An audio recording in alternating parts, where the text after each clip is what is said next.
नमस्कार बच्चों। आज हम पढ़ेंगे आर्टिकल्स। जो आर्टिकल्स होते हैं वो होते हैं दो प्रकार के। आर्टिकल्स दो प्रकार के होते हैं। नंबर एक आर्टिकल होता है वो होता है इंडेफिनेट आर्टिकल, और नंबर दो होता है वो होता है डेफिनेट आर्टिकल। इंडेफिनेट आर्टिकल में आते हैं ए और एन। ए और एन, ए और एन का मतलब होता है एक। और डेफिनेट आर्टिकल में आता है द। डेफिनेट आर्टिकल में द आता है, और इंडेफिनेट आर्टिकल में ए और एन, इन दोनों का अर्थ होता है एक। इन दोनों का अर्थ एक होता है।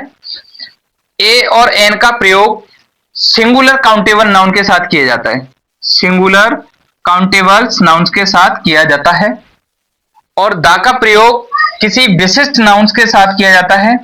विशिष्ट नाउन के साथ किया जाता है। ए का प्रयोग और एन का प्रयोग, ए का प्रयोग और एन का प्रयोग सिंगुलर काउंटेबल नाउन्स के साथ किया जाता है। ए का प्रयोग करते हैं तो वो जो संज्ञा को बोलते हैं ना, उस संज्ञा से पहले व्यंजन की ध्वनि हो। व्यंजन की ध्वनि हो, यानी कि ए ई आई ओ, ए ई आई ओ यू को छोड़कर एक वचन संज्ञाओं के साथ किया जाता है। और ए का प्रयोग हम ए ई आई ओ यू को छोड़कर अन्य व्यंजन होते हैं ना, अन्य कॉन्सोनेंट होते हैं उनके साथ किया जाता है। छोड़कर अन्य अन्य व्यंजनों के साथ,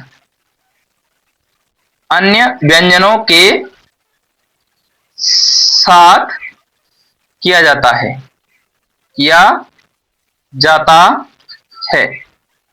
एन का प्रयोग हम संज्ञा को बोलते या उच्चारण करते समय जब ए ई आई ओ यू की ध्वनि निकले, यू की ध्वनि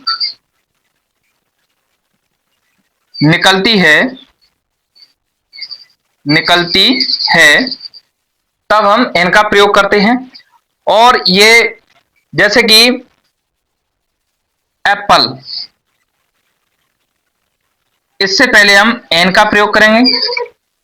और जैसे पेन, इससे पहले ए का प्रयोग करेंगे। और अम्ब्रेला, इससे पहले हम एन का प्रयोग करेंगे। और जैसे कि हावर, इसको हावर नहीं बोलते हैं, इसको बोलते हैं आवर, तो यहां भी हम एन का प्रयोग करेंगे।